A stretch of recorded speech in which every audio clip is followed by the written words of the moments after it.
it gives us a reason to open bottles and get together and participate in the knowledge and enjoyment of wine. Yeah. All right. So I think we're just gonna dive right in it. And so welcome everybody. This is our 2020 virtual BYO Bordeaux blend. So we're going to be talking about, what is a Bordeaux blend, and kind of phrasing that into the Boxwood Reserve, because they do have the same grapes that exist in the Bordeaux blends. And then we're going to talk about like the tasting notes and have fun with that. And that way you guys can start drinking while we're lecturing and going into a little bit more of what the experience has been for Boxwood this year. And so we're going to start with the 2020 growing season. I mean, we have tornado watches right now, and it's getting into harvest. Like, it's been such a crazy growing season, and I can't wait to hear more about it from our guest from Boxwood, Dorothy. And then we're going to be... We're not going to talk about tornadoes. We're not going to be talking about tornadoes, no. No, it's bad luck. Okay, all right, no tornadoes. We'll talk about all the other bad omens of the year. The impact of COVID on a small winery, and then hopefully we can get some insights onto the Virginia Cabernet Franc versus the Cabernet Sauvignon, because I love Virginia Cabernet Franc. I think it just does really well, and hopefully there's a little bit of insider information as to why that's the case. And then we're gonna have a Bordeaux tasting of just, everybody's gonna kind of participate hopefully, and we'll chat about that. So let's get right in it. Next slide. All right. Let me see if I can. There we go. All right. Oh no, that was you have to use up and down. Oh, sorry. All right. All right. Thank you for your patience. Yeah. So Dorothy, you could kind of give us some background as to how you got into, working at Boxwood Winery. I love your story. Sure. So where did you start before coming into Boxwood Winery? Where were you? So I was, until 2017, a government contractor. And I was just like at my wit's end with spreadsheets and all of the monotony that I was experiencing in my job. I loved, my coworkers, my company was great. But when it came down to what's going to make me happy on a day-to-day basis, it wasn't cutting it. And so I was trying to figure out, where can I match up my skill set with my interests? And I kind of just did a big brain web in my journal, and there were things that were, food and wine, but I also have a retail background. I have a hospitality background, and all of those things kind of came together for, this is a perfect area for getting better, getting more wine knowledge and hopping into that industry. So I decided to give it a shot. And I started out part-time on the weekends and absolutely loved it, and decided that I wanted to go full-time in wine. So I made that jump in April of 17. I made the decision to start interviewing. And by May of 17, I had given my 2 weeks notice and was in a business role in the wine industry, which was great. I made sure that my supervisor didn't know that, this lecture was going on, because I know that your origin story, you were working with Excel spreadsheets and in the office job, and now you're out in wine country. And, I don't want to plant, any doubt in his mind that I love my job. I do. It's inspiring. I mean, I'll say I still have to work with spreadsheets, but it's a little more tolerable when I can see the vines out the window of my office. Yeah. Well, very cool. One of the really amazing things about Boxwood Winery is that it seems that everybody out there is really educated. Like are you working towards like your WSET or CSW right now, or did you have that? I didn't have it when I started, but after, I would say it was the first year, I decided to go and get my WSET2. And I would really love to do the third level soon, but we have 1, 2, 3, 4 WSET certified members of the staff, and then our VP, Sean Martin, he's a SOM. Mm-hmm. So there's a lot of really great knowledge that taught me while I've, been working at Boxwood, and we're continuing to, work on our studies and get better as we go along. It's got to be amazing to have that just energy around where people are knowledgeable about wine, and that's something we talk about here in our community. Is that these certificates, because it frames the appreciation of wine with where it comes from, and you get a full story, and then it really helps the appreciation of the wine. And so, I just love that Boxwood takes the education part so seriously, as well as creating amazing wine. All right, so go on to the next. Absolutely. One. So we, as the PTOS, we were out there last year in 2019, and you guys rolled out the red carpet for us, and that's why you guys are on the short list of who I wanted to chat with and celebrate. Wait a minute, today. I remember this group. I didn't know that you were part of that group. Oh my goodness. Yeah. We thought that we were going to have like a small little tasting, and no, this was awesome. It was so cool. It was in their tank room. They had the table spread out, and then they went through each of the wines, and we got to discuss, or you guys led us through a guided tasting all as one big group, and we were just so tickled that you guys could accommodate such a large group. I mean, it was close to 40 people, and it was flawless. It was amazing. It was so fun. Oh, yeah, I'm so happy to hear that. Yeah. Right. I wish we could still do them set up like this. This is our specialty. This is what we shine at. Things are a little bit different now. I know we'll get into that later, but I miss being able to have the big, groups of 30 and 40 people all at one grand table like that. It's so much fun. Yeah. I hope we can get back to that soon. Yeah, but absolutely.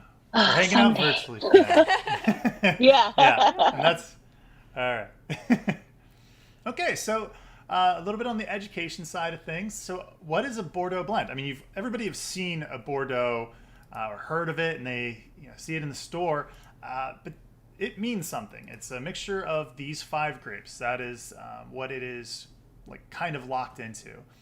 Cabernet Sauvignon, Cabernet Franc, and Merlot are the bigs that are in there. And so when you talk about like left bank versus right bank, you talk about the dominance, the ratio between Cabernet Sauvignon, Cabernet Franc, and Merlot. That's really what a lot of people are kind of thinking about when they're tasting the wines, right? Can I get the expression of the Merlot and the big boldness of the Cabernet Sauvignon and some of the spicy notes from the Cabernet Franc? And so it allows kind of this blending to where you can create it's like painting, right? So you got to use the colors in a certain way with the right brushes, and then once you get the right proportions, it makes a beautiful wine. And so right here we have the proportions. You guys can see that for what the 2015 reserve is, and then if we go, All right. oops, sorry. Yeah, so one of the cool things about this one is like I know that I've loved it since the first time I tried it, but then the Governor's Cup said, yeah, it's also really good. So Dorothy, I know that you enter wines to get judged. I've heard of the Governor's Cup. I know the Governor's Cabinet. There's a little bit more publicity around that specific tasting. Are there just a ton of different wine events out there, and it's as a consumer? Oh my God, yes. Yeah, as a consumer, it's like we don't know what awards to kind of pay attention to. Are they all really serious, or some insight on that would be nice? Okay, so I don't want to downplay any specific competitions or anything, because I know there are lots of regional ones, and then you have national, you have international. For us, there are a few that are the most important. Besides obviously being part of the Virginia Governor's Cup, that's that's going to be a given for most places in Virginia. We go with ratings more than we do competitions. We've entered several competitions in the last couple of years, and Boxwood wasn't really doing that before. So we did the American Wine Society and the American Fine Wine Competition. Sorry, I was looking at my cheat notes. Okay. But those 2 competitions, we really liked them being, because of the fact that they're national versus international. You can kind of get a feel for what is going on in each area of the country when you do those national tastings and when you're all, in a category of Bordeaux style blends. It's really cool to see how, some that are really heavy on Cab Sauv on the West Coast, are going to be very different than the ones that you see here with the percentages of Cab Franc on the East Coast. We also, with ratings, we look for things from James Suckling. He's one of our most important critics that we work with. And also Mark Squires. He does a lot of our ratings for Robert Parker, Wine Advocate. And so that's typically what we stick to. But for the reserve specifically, the American Wine Society gave us 93 points, and we got a double gold for this one. And then we also got 93 points from James Suckling for it as well. So it's nice that, they're very consistent numbers across the critics. And that's something that's very important to look for, because one person could give you an 89 and another could give you a 93. And, when you kind of see that consistency across several different critics, I think that's an important thing to know, that a wine is something that's pretty exceptional and that you can trust that it's going to be a good buy. Right. Very cool. Those are great Thank numbers. you. That was a great answer. That was amazing. That was awesome. All right. So now we're going to get into the tasting part, I believe. All right. Let's drink some wine. Let's drink some wine. So one of the things before we get into the tasting of this, so I've been drinking this since it was released, and then they put the new label on it, the 10th anniversary. I have to say, it is drinking so well right now. I think it's the perfect time to be drinking this Boxwood Reserve. So we play a little game, thumbs up or peace sign, based on what you get on the nose of these things. So that way it's a little bit interactive. So people, please feel free to use your I like webcam. And yeah, so.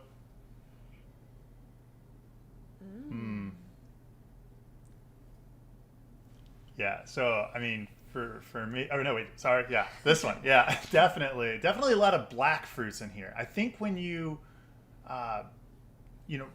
when you're smelling, yeah, there is I mean, it could be one of those dual cases where could be like a little bit of raspberry in there, red raspberry. I don't necessarily get like the bright strawberry. It would be more of like a stewed fruits type of situation. But yeah. But nice and jammy, right? Nice and jammy, yes. And that black cherry really comes through on that. All right, let's try our next little tasting situation that we have. Alrighty. All right, so for this one, we're going to dive into the taste.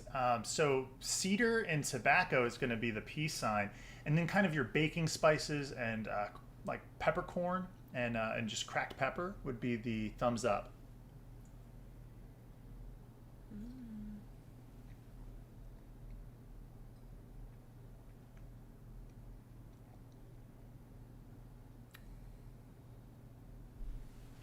I'm seeing signs I like over there. I'm waiting to see what everybody says. What do you got? Cynthia knows what's up. Cynthia and the people in her room. Yeah? Oh, let's do a cheers, everybody. Oh, That's yeah. always so fun. Cheers. Cheers. Bing. Yeah. So, Dorothy, what do you get on this one? I'm going to make you go before I go. Yeah. All the way. All the way. Yeah. Really great. So much tobacco, so much cedar. It's so well integrated too. It's like it's a good melding between the fruits and the cedar and the tobacco on there. I recently last night opened up a Petite Syrah that was in the Trader Joe's a little bit lower price point, and it was like you got hit with the fruit and then you got hit with the the influences from the oak, and there was like almost like a pause. It was basically like a two-pronged attack. But this is very smooth right through. Just fruits into the length of into the wine. It has a nice evolution, which is what we look for when we're looking for quality wines, and why those awards of 93 you get to experience with this, with this wine. All right, so let's move on. I think there's Got one more. one more. one more little tasting note here. So this is going to be, a lot of times people attribute this to the terroir, right? So the first one is going to be like gravel, like crushed gravel, or like wet gravel, and then the other one is going to be more of your graphite. Pencil lead, graphite.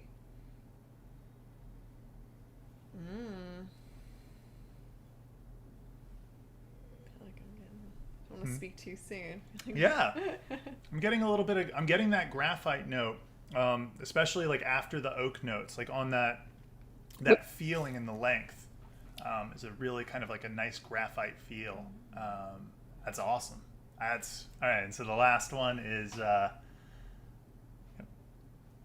does it have an evolution and a finish, right? So now I'm sitting here, I'm talking, and I can still feel like the graphite playing with the black fruits in my mouth. So to me, I definitely think this has a really nice long finish, and it is worth talking about and appreciating.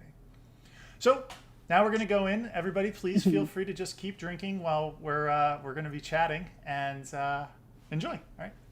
So we're going to go over the seasons and the vines and interject Boxwood's experience. It's going to be like a little bit of a case study as to what we're experiencing. So in the winter, one of the things that we want is to reset the water tables for all the vineyards. So the snow, the rain, you don't want it to be too cold, and a lot of the vines that you grow are going to be temperatured for a typical winter. The vines go dormant, and then they store up their energy, and they're waiting for spring. And at this time, that's when the vineyards start pruning. Then when we get into spring, we get bud break.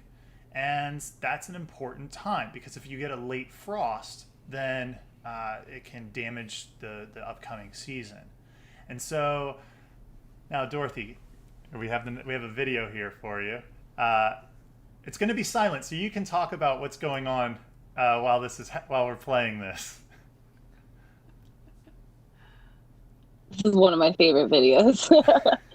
So our vineyard manager, Joyce, took this. This is a shot of it's called a frost dragon. And so this back piece here is added on to our tractors to heat up the vineyard, essentially, when we're experiencing frost. And so frost can be extremely damaging to crops, and it's more so to certain grapes than others. This was at 3:00 in the morning, and the man in the hat is our owner, John Kent Cook. You guys may, if you're fans of the Washington Redskins, Washington football team, he and his dad were the previous owners. And so he's super hands-on. And they went out into the vineyard. I was talking to Joyce about the number of times. She said they ran the Frost Dragon 24 times this season. And it was not 24 times. It was 24 degrees the first time that they ran it.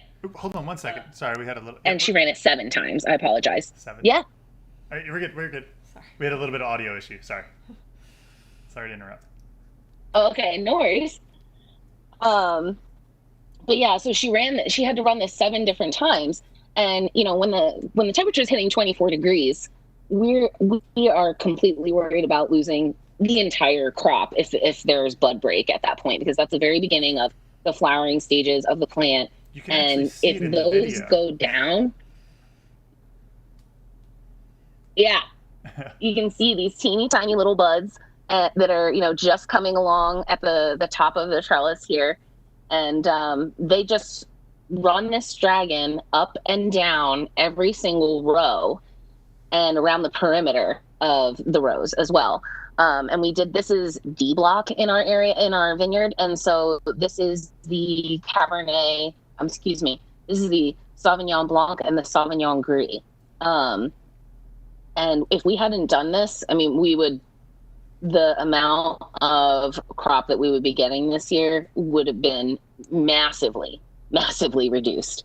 We did run it in the area with the red grapes as well a couple of times later, and they made those decisions based upon, and I might be jumping ahead, Stephen, because I know you want to talk about different areas of the vineyard.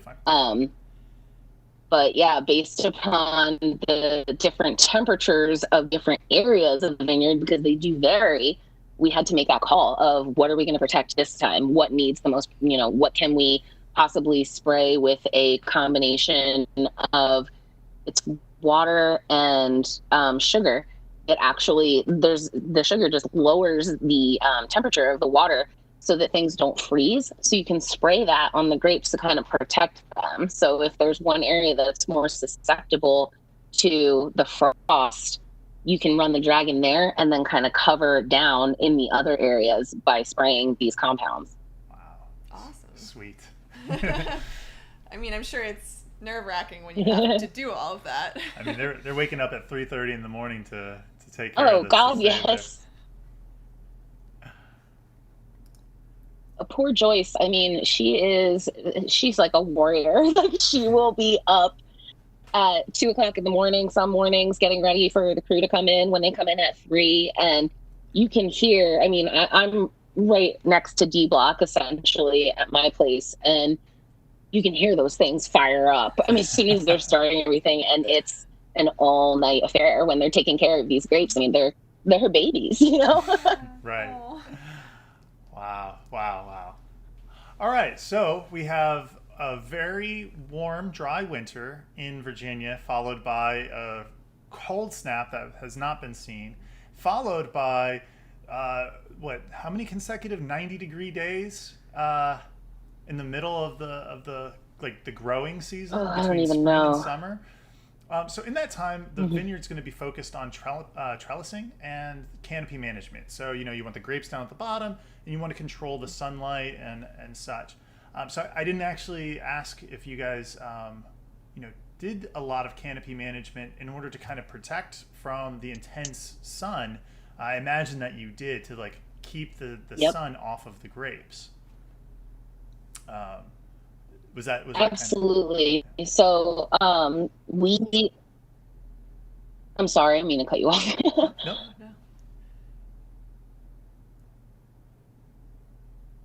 So basically, when we're taking care of, when we're hedging things, we do have a hedger, like an actual machine. If you don't have one of those, you have to do it by hand, and that's very, very labor intensive. While it's expensive to have a machine to do that, it saves a ton of money on labor in the long run. And so, like Stephen was saying, you have to take care of, you don't want the vines on top to get completely overgrown. What is above is below. So in order to maintain the control over growing the vine and over the root structure, you need to control the top as well. And one of the things specifically to protect anything that has started growing from the sun is that Joyce she trims on the west side, she'll trim the leaves, and then on the east side, she'll leave them. Excuse me, opposite. I'm messing up my notes here because I'm not involved in the vineyard. Right. I apologize. She leaves them on the west side, and so that will protect it from the sun, because when the sun's coming up, I mean, obviously they're getting light on the east side, but that afternoon sun is where it's really going to damage the grapes and burn everything if you're not careful about it. Mm-hmm. So she makes sure that they're only doing it on that one side. Cool. Yeah, that's pretty cool. So one thing that is kind of interesting about the specific grapes that you guys grow there is that they have a high, just the grape type has a high pyrazine concentration, which allows green bell pepper to come through. That's where we're getting that cracked pepper as well.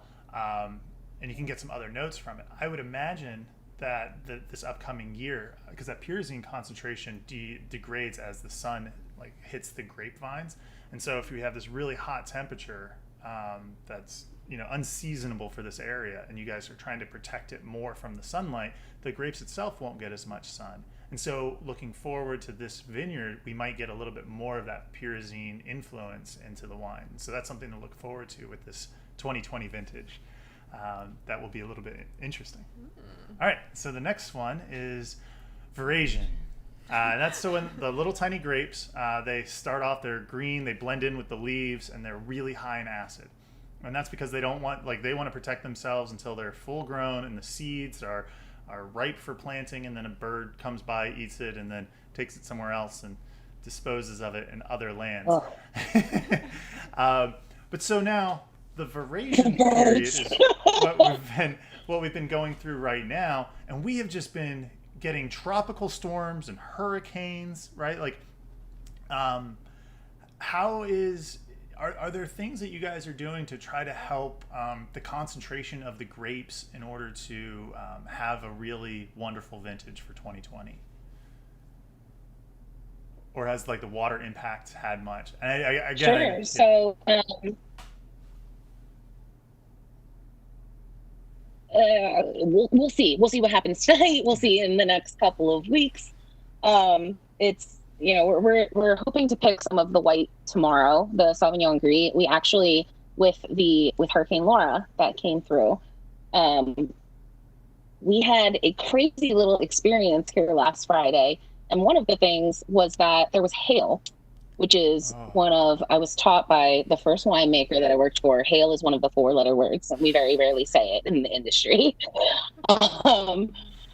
But that came through in one very isolated area of the vineyard. And so this is also D block. It was the same area that you saw the frost dragon in.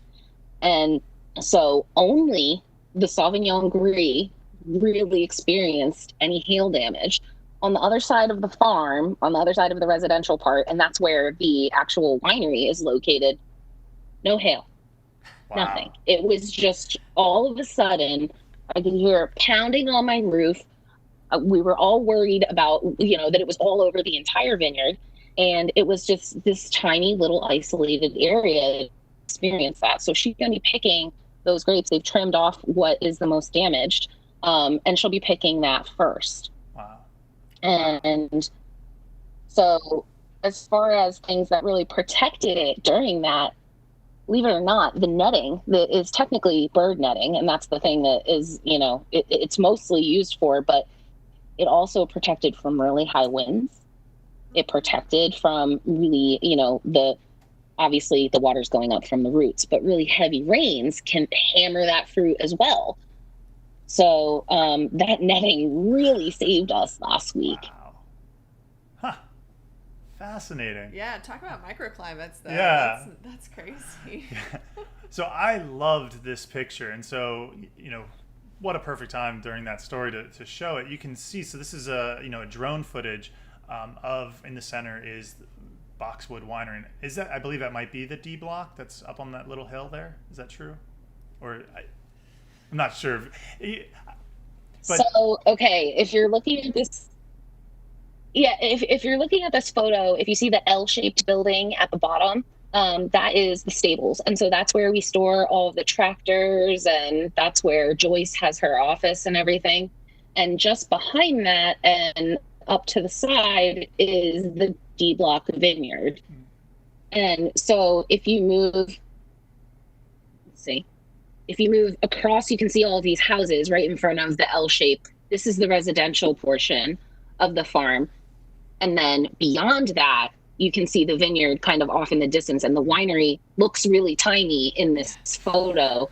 But it's all the way, it's like dead center in the middle of the photo there. Yeah. I think that this is a fascinating picture to show just the morning mist and how it's affecting some of the areas in the surrounding area, but then completely missing others. So, yeah. All right. And so you're totally right. I mean, there are portions of the vineyard that are higher. Yeah. And so like the lower portions of the vineyard can experience between the two levels, or between the multiple levels rather, across the vineyard, from the highest point to the lowest point, it can vary from 5 degrees.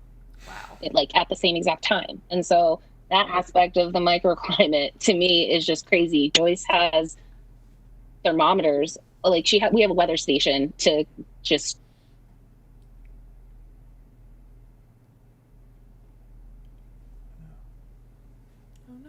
Oh no, get out. And that's one of the things that she uses when she's determining where we're using frost dragon and things like that. Okay. Cool. Well, and then harvest, and then we start all over again. Yeah. All right. So, okay, so now we have more videos. Of 2020 brought its own challenges, not only just the weather, but with the COVID and the sheltering in place. And so in this is the club orders. So typically everything, some people come and pick them up, and then other people have them mailed. But everything was mailed out this year. So you want to kind of talk about that transition and the role that you played with that? Sure. So this year, we have over 800 club members, and typically in our spring and fall shipments, we have these large gatherings. You guys have been there, where everybody will come and they'll do things like barrel tastings or fermentation tastings, and there's food, and everybody comes and picks up over the course of a weekend. And when I say everyone, it's probably about 25%. And then the rest of the people that typically pick up their stuff can come over the course of 3 months. After which point we wind up shipping them out to whatever stragglers. And then, of course, we have our people that are not in the area, and we ship to them immediately. This time, all of the packages had to be shipped, and we had them packed, labeled on the truck in under 2 weeks. There was no other option, because we couldn't have large groups at the wineries. We couldn't host a big event. And we wound up, eating the cost of the shipping for everything, because it was, it's the right thing to do. There was no reason to ask people to pay extra for something that's completely out of their control. And so we rallied. We had our wine bar that's in National Harbor was unable to open. So our general manager there, Marcus, came in, and then our people that work in the tasting room, Mark and Jessica and all of our staff, were there packing boxes for days and days. And we were able to get it done. And then we were able to also, have virtual tastings and things like that with the club members. So it was very different this year, but I think everybody made the best of it that we could. Very good. Yeah. It's great that we've had this exposure to Boxwood during this time. You guys have really made yourselves approachable. I've been able to sit on a couple of different Boxwood winery virtual tastings where I'm sitting there, just across the screen from the winemaker and his wife, and hearing their story. And so, I mean, it is what it is. It is nice to have this exposure, though, that you guys are making yourself available. To me, that part that you just said with having the winemaker right across the screen from you, that was, to me, that's one of the coolest. I mean, if you can find a silver lining in all of this, that's one of the coolest things for our customers, because yes, he would be at the pickup parties for the wine club, but being able to interact with people at the business that you normally don't get to see is one of the coolest things about these virtual tastings. I mean, you were on with our winemaker and our vineyard manager, right? Mm-hmm. And so you would never see them in the tasting room on a Saturday. Yeah, it was such a cool opportunity. Yeah. Okay, so this is a little cheat sheet about the differences between Cab Franc and Cabernet Sauvignon in terms of what they're about. So Cab Franc is genetically its father to Cabernet Sauvignon, and as well as to Merlot. I put a tasting note on here that it's so versatile and really goes with tomato-based food pairings. And when I said earlier that this wine, the 2015 Reserve, is drinking so well, I really talk about the level of acidity in this wine. Without the overbearing tannins. I mean, it's still a big wine. It still makes an impression on you, but the tannin level is so wonderful in the mouthfeel, and then the acidity would it's just so well with so many different types of food that I absolutely, I'm a fanboy. I mean, but so do you have a little bit of insight as to why a lot of the blends that you have are Cab Franc, even the Trellis and the Topiary are more Cab Franc dominated? Yeah, you're right. Cabernet Franc grows so much better in this area than Cabernet Sauvignon does. And I mean, we've all had an amazing Cabernet Sauvignon from California. We're talking about microclimates, climates completely different over here. Soil composition is different. And so those are all going to affect how these grapes grow in these different areas. And as far as the individual grapes grow, the Cabernet Sauvignon, it's got a thicker skin on it and so it provides like structure, it provides extra tannin. And so one of the main things that we use it for because of that is that it adds structure to our wine. We kind of use it as like a blending grape almost. But the real punchy flavors here come from the Cabernet Franc, the Petit Verdot, and then really Merlot is also an excellent grape in this area as well. Cool. Wow, very cool. Yeah, so just before we move on, I wanted to highlight this line that I read by Jancis Robinson. Which is her book? Is it the Encyclopedia of Wine? She has so many big books. Right. Yeah. I was just going to say that. So many. Yeah, so many. The World Atlas. The World Atlas is where I got this think from. She's got the grapes. She has like the full encyclopedia of grapes. And, yeah. But so that the Cabernet Franc is subtly fragrant and gently flirtatious, rather than the massively muscular and tough in its youth, which is the Cabernet Sauvignon. And I love that. I think no truer words could be spoken of these two grapes side by side. It's true. All right.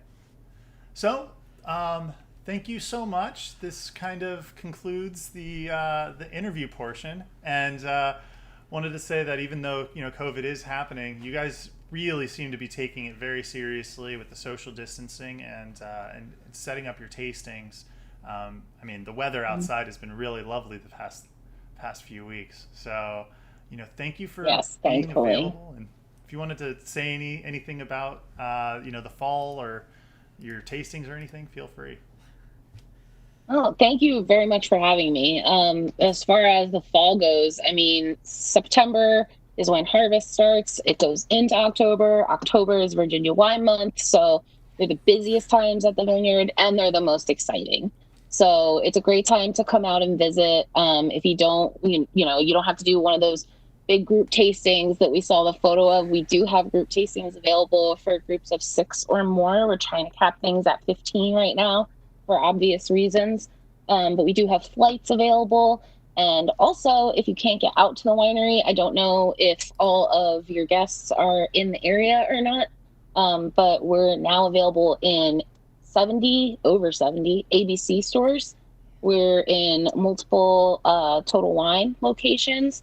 And then there are a lot of restaurants and retailers in the area that we've grown relationships with over the years. So we look forward to continuing that as everybody's able to open up and serve more customers and, things kind of hopefully get back to normal. But as long as we can have people at the vineyard, we are here. We're open Thursday through Sunday from 11 to 6. And then in the winter, our hours will drop down a little bit. But we have an amazing staff. Anybody there will take great care of you. And if you guys have any questions and you want to reach out to me directly, my email is super simple. It's just my first name, Dorothy, at boxwoodwinery.com. Very wonderful. Thank you so much. Thank you so much. Thank you, guys. I really appreciate it. And happy International Cabernet Day. Happy International Cabernet Day. Oh, cheers.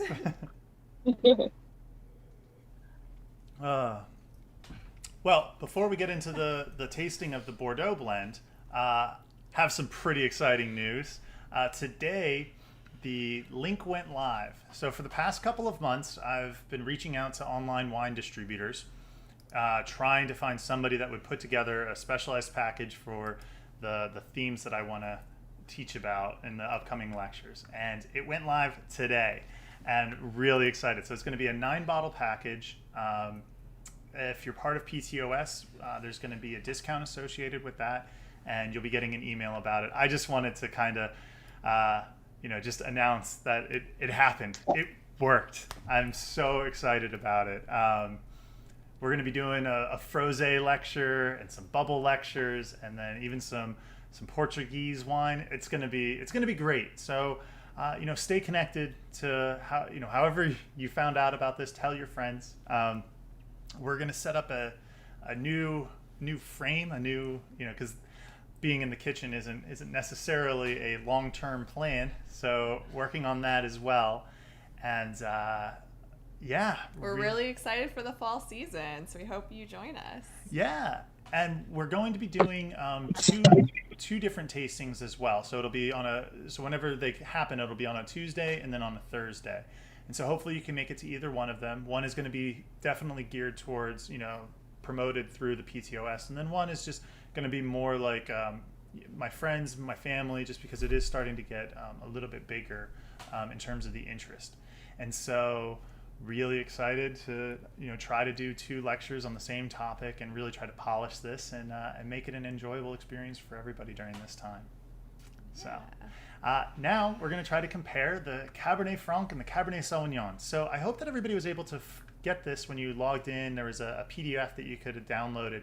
If you didn't pick it up or if you didn't see that, you can, if you just click to relog back in, it'll be there and you can download this if you wanted to keep it for your own records or just kind of, I don't know, a little memento.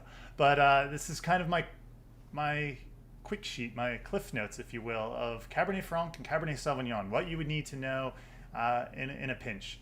And so we got the Trader Joe's Diamond Reserve from Napa Cab. I got a special shout out from my Trader Joe's guy. He told me I needed to drop everything and come to the store immediately and try this. And when I showed up, I put a bottle in my cart and he's like, that's not going to do. So he goes over and he opens up a bottle for me to try it. I then proceeded to put 3 more bottles into the basket because it's just such a wonderful wine. So on this nose, though, it really does have more of that expression of cedar and tobacco. It's a lot jammier. Juicier. Jammy, yeah. Very fruit forward. Which is what you kind of expect with the Napa Cab.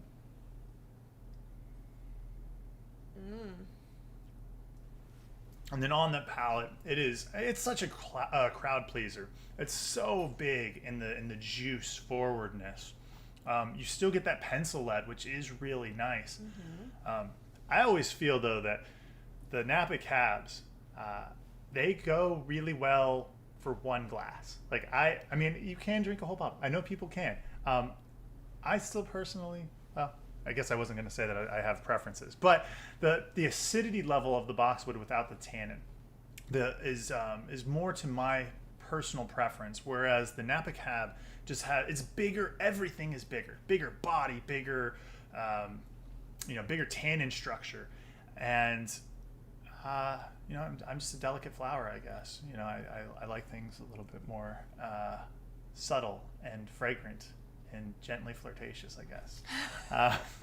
So at this point in time, we're gonna close off the YouTube channel, and people can we're gonna kind of stop the screen sharing, and people can share what they have, and we're opening it up for discussion. So thank you everybody who's been attending online.